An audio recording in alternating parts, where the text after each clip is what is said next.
Howdy folks, TJ here. Let's chat about ZapperBox M1.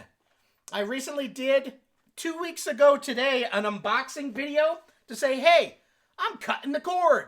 So this is my second cutting the cord video. And we're going to show the ZapperBox in action to a degree. I'm not going to show you everything. I'm not going to show you setup. Go to the ZapperBox, folks. I'll put the links down below where you can learn about ZapperBox. You can ask them questions. This is not sponsored. They did not send me this. I purchased this for $275 plus an SD card. So it was $300 and some odd dollars. It wasn't cheap. And why did I buy it? If you didn't watch the last video, well, I live in California. Just the cost to live here is crazy. I've been here since 1972. But things are getting worse, and we need to cut costs. So that $100 bill for Dish Network, it's gone. I'm going to let that phone ring because I'm busy. We're talking about the ZapperBox. So, yeah, we need to cut costs. Having even a streaming cost. If you want to stream this, you want to stream that. Everybody wants their $2. Kind of like, what's the movie? Better Off Dead? I want my $2. All these channels want their $2. And by the time you add up all these streaming things, you're $50, $60, $70, $80 later. We need that bill to be zero or close to it. The only thing that we're paying for now after getting the ZapperBox, at least as of today, unless for some reason in a number of years from now they say, oh, if you want that new next-gen signal, you're going to have to give us some money. I don't think they could do that because they have to send this stuff over the airwaves, but I don't know. I can't say for sure what people are going to do or what companies are going to do, but free over-the-air transmissions, and I'm using this ZapperBox M1 to get that. Not only is it getting the old signal, ATSC1, it is bringing in the new signal, which is 3.0. Why did I want that? Because I live in the sticks. I live up in the mountains of California. My nearest tower is 60 to 70 miles away. That means we barely get signal here. I've got a nice Winegard professionally installed antenna about 5 years ago that replaced an older one from the 1980s that I said, okay, it looks good, but let's put a new one up there just to cover all the bases. We're cutting the cord. Put a brand new antenna up there, had it professionally pointed down towards Sacramento, and things were okay, but then all of a sudden the airwaves like to grab those signals, and a channel that comes in beautifully today is gone tomorrow. That's the world of, airwaves. It's not like, Dish Network or these other things that only go out if you get snow on the dish or once in a while a periodic hiccup. Here for me, it's an everyday thing. If I'm running off of antenna, I'm so far from the antenna that certain channels will always come in, but not all of them always come in. And I was losing them. We'd be right in the middle of a Svengoolie on Saturday night, and then halfway through the movie, it would cut out, and I'd lose signal. So I wanted to learn about this next-gen TV. The 3.0 signal is supposed to be more robust. I've heard some people, I think it was the Antenna Man. Great channel, by the way. If you want to learn about antennas and TV, boxes and all, type in Antenna Man on YouTube. He's wonderful. He said the word robust. And I've read on the next-gen TV that the signal's a little better, and maybe I'm just on that fringe now. If I get that newer signal, maybe I won't lose the main CBS, NBC, the main 5 channels that are now being served in next-gen TV from my Sacramento towers. So that's why I bought this box. It wasn't cheap, but it's a one-time purchase, and I can't afford the Dish Network anymore for $100 a month. I don't want to spend $50 a month in streaming things. I'm only going to spend $2.50 a month on the gourmet menu that the ZapperBox folks have. It's $29 a year, spread out, what's that, $2.50 a month, for having a nice channel guide, which is what you're looking at right now. It's a common man, common woman. Here's the remote. You get a nice remote with the set, and I can channel surf to my heart's content. I use the arrow keys on here. I can go and search around and look for hours later. I can go to days later. I can record something. So if I want to record this no, I don't want to record TMZ Live. That's the new reality TV stuff. That's not my shtick. Let's find something I record. I'm just hitting the arrow key and traveling through. Let's see. Is there anything I want to record? According to Jim. I like that show. Now, I may not. Let's actually make sure I get this show in first. Oh, I guess I'm going to be recording. Record once. Yes. Record, then highlights down here. I hit record. And now it's in the menu. It's got a little red dot next to it. I'm going to record home improvement. I was on the wrong one. Anyway, you saw what I was doing. I've now got home improvement that I'm going to record later today. So it's generally easy. You flip around. You click on the center OK button. It asks you, do you want to record it? Yes, you can record it. If you don't want the guide, you hit the guide button again. It goes to your channel. If you want to just flick through channels, you can use the arrow keys up and down. I don't know. Some of these channels are Sacramento and some are San Francisco. I did a scan. So I live remote, like I said, up in the mountains of California. My nearest towers are Sacramento. Those are 60 to 70 miles away. I'm on the cusp because my older signal, ATSC1, would go out on a Saturday night, for example. So it has this box with some channels, only 5. The main ABC, NBC, not the sub-channels. So like here, 3.1 is the main channel. 3.2 is a sub-channel. That's MeTV. If that goes out, the only signal it's being offered is the older. So I'm not going to get it still. But at least I have the 3.1 and 5 main channels I can go back to. So if there's a major football show on, or a football game, not show, or maybe a show, or something major on one of the major networks, then I won't lose it, or I'm hoping I don't lose it. So far, so good. In the 2 weeks I've owned this, today, we unboxed this 2 weeks ago. If I lose the older signal, let's go up to 3.1. Let's just channel scan here. You'll see me flicking through the menu. You'll see I got a lot of channels. And we'll talk about that in a moment, because not all of them come in all the time, because I did a scan yesterday and it picked up Sacramento and San Francisco. San Francisco's 125 miles away. And it was getting both of them equal. I looked at the antenna radar on here. There is just marginally getting each of them. So they come and go as they please. But I picked up all these channels, so I'm going to keep them on here. I could remove them if I don't want them, but it's picking up 125 miles away channels. Problem is I get a signal that's not the greatest in either one. So let me go up to 3.1. So 3.1 is NBC. You'll see a little rainbow here. That little rainbow says that is a newer next-gen TV signal. Let's go ahead and select this one and see what comes up. I've selected it. It takes about 5 to 6 to 7 seconds to come in. So you see here, you go, okay, what's going on? What's going on? It's decrypting, it's encrypting, it's doing all of its thing. Come on, baby. And there's the channel. So if you don't like time being wasted, that may bug you a little bit. I'm a patient man. I was off of Hughes Network satellite internet for 20 years. That was like pulling teeth, so I'm patient. I can wait for 5 to 10 seconds. Anyway, I was getting a pretty good signal. This zap button, that's right here. You're probably not seeing it. If I zap her, I go down to signal meter. I could turn the signal meter on. I'm getting a 68%. That's in the green. That tells me I'm getting an okay signal right now. That's not bad. So that's why it's coming in. If that falls down to 30s, oh, there goes the channel. But you can bring up a signal meter. So if you're adjusting your antenna or whatever, the thing is you may adjust it, but then it goes out the next day. So unless you got a rotor on it, I should have had a rotor put on mine. Maybe I could have dialed things in better, but at this point in my life, I'm not going to spend another $400 or whatever to have somebody come over and put a rotor on that. And I'm not walking up on a 12-pitch roof, because you'll see in the news tomorrow, man falls off roof, adjusting antenna, and he's dead. I don't want that to be news. So anyway, let's go ahead and get out of this. You can leave the signal thing on. You can turn it back off. So this is now back to, somehow I'm on 38 points. Let's go to guide. Okay, so let's go back to the 3 point whatever. I thought I was on that channel. Somehow I must have hit something. So I'm going back up to 3 point. Let's go to the older channel. 3.1, which is NBC, but it's the non-next-gen version. Let's see what I'm bringing it. So it's reaching out. Down here it says 50s, 50, 50. 49, 51. It's bringing in, normally if I'm in the 50s, 60s, the channel comes in well enough typically, but the 60s is really where everything seems to be pretty smooth. But on a weekend, on a Saturday night, I may lose that. Or during the week, during lunchtime, I may lose that. That signal drops down to the 30s.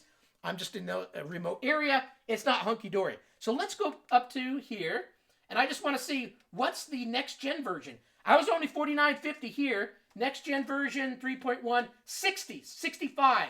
So you can tell it's getting a bit of a better signal. That signal can come down as well, but I'm getting a better signal. And so the times that my regular signal drops to 30s and I lose channel 3, I could just go to 3.1 and have NBC fine. So is the box working for my need? Yes. So before, I would lose ABC, NBC, CBS at any given times. Now, if I'm using the next-gen version, I haven't really lost it yet, although I did on Sunday. So I'm learning things. So for 2 weeks, I've been using this box. My next-gen channels, the 5 of them, typically always came in. Once in a while, there'd be a little hiccup here and there, but normally it came in fine. On Sunday, no next-gen channels came in at all. I go, okay, something happened to the box. I actually emailed the good folks at Zopper Box. And by the way, their customer support is wonderful. I've reached out 3 times with general questions.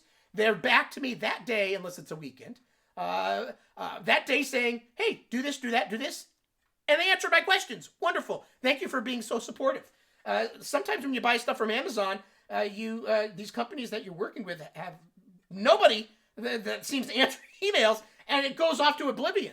These guys seem to be jacked about their product. They love it, and they want to help you love it too. So thank you very much for your help. Anyway, I needed this because I was tired of losing the main channel 3 when I'm watching the Super Bowl, for example. I'd be watching the Super Bowl, and that channel will come in and go out. So I'm hoping that after I use this for many months and a year, I can come back with another video saying, guess what? I didn't lose the Super Bowl. Guess what? My wife didn't lose out on her movie that she wanted to see because we had the next-gen version that came in when the old one went out. That's why I got this box. Do I expect some channels to be lost still? Yes. A lot of these are ATSC 1.0, the older signal. Some of them are reaching to San Francisco. I guarantee I'm going to lose those pretty often. But I left them in here because there's days that I can scan them in and it'll work. That's great. Other days I'm talking to Sacramento towers, 60 to 70 miles away. They're coming in fine most of the time. Then they go out. I'm going to have to live with that. That's just part of living where I live. I'd rather live in this beautiful area with pines and wonderful oaks up in the mountains of California than down in the city. If you're a city person and you're only 15 miles away from the towers, you may not need a 3.0 signal. To be truthful, from what I understand, just because it says 4K next-gen TV doesn't mean the towers are outputting that, right? So I think many areas that are now starting to serve this next-gen TV, you're still only getting a 720 or 1080p at most signal. And so that's what, maybe there's a little upscaling, a little tweaking to make it look better for you. But technically, I don't think as of right now, at least in my area, I'm getting any 4K signals. Maybe a few years from now when this all matures, I'll be happy that I've got 4K.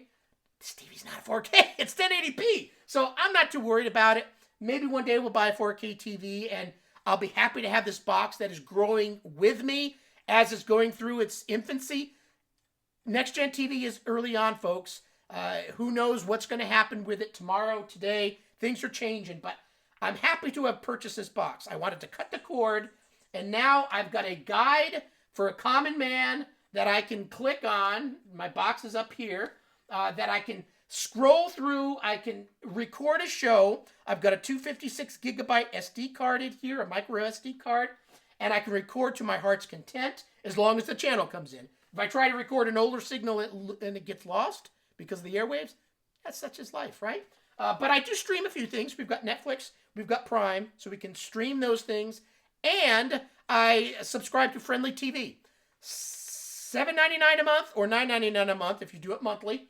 I get MeTV and I get Hallmark channels. We like watching the Christmas shows during Christmas, so we wanted to get that. So we're spending $2.50 a month for this menu system.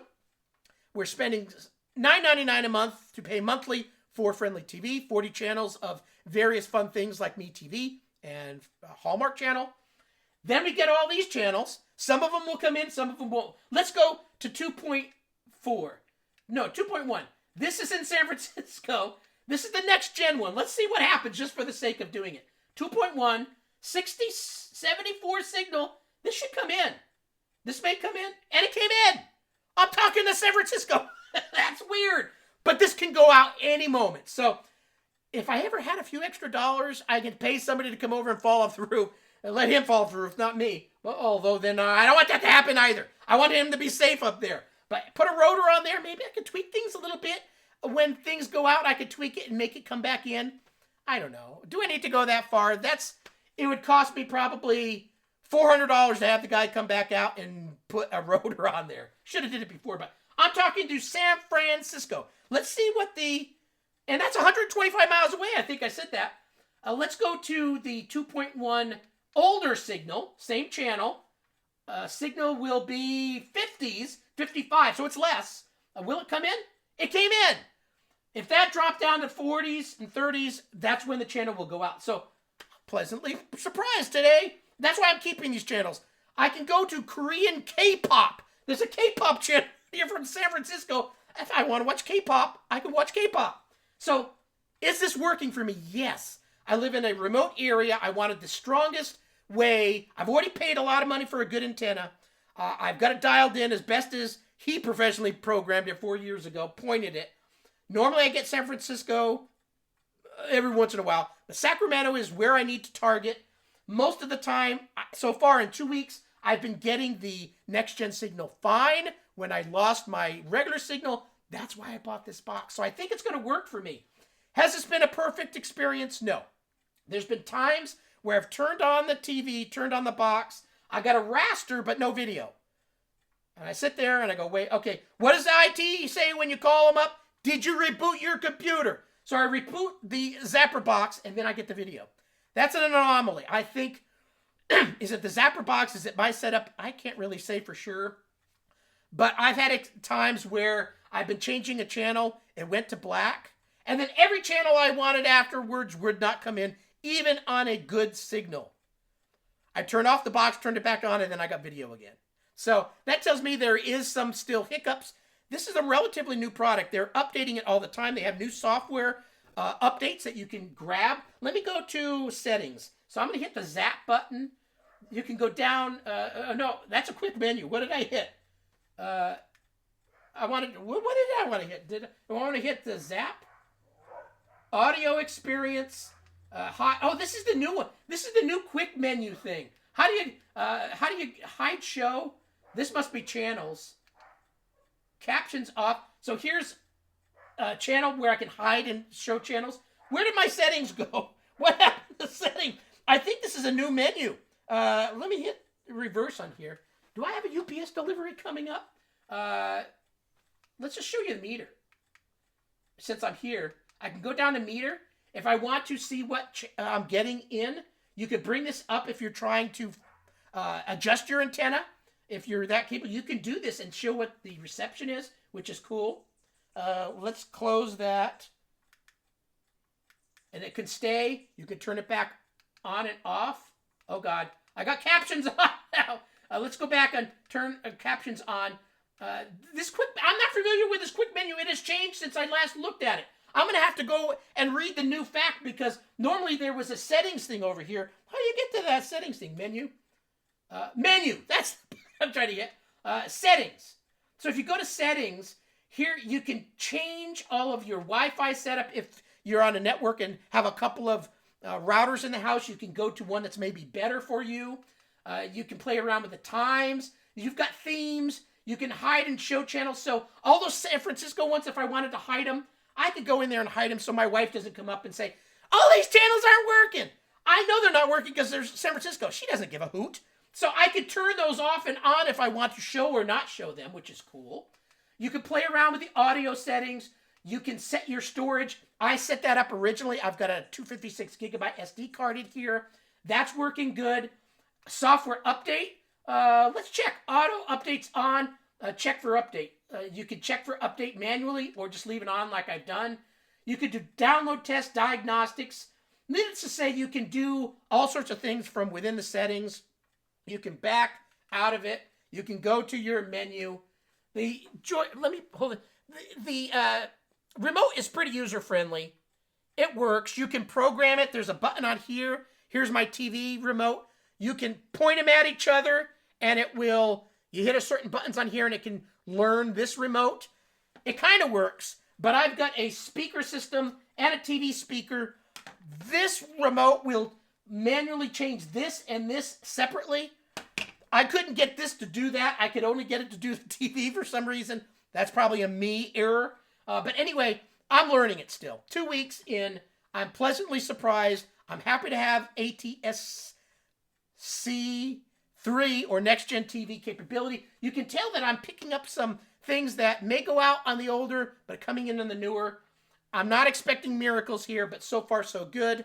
And I will keep reporting. I'll make more videos in the weeks and months to come. Hopefully you enjoyed this video. Thanks for watching. Bye.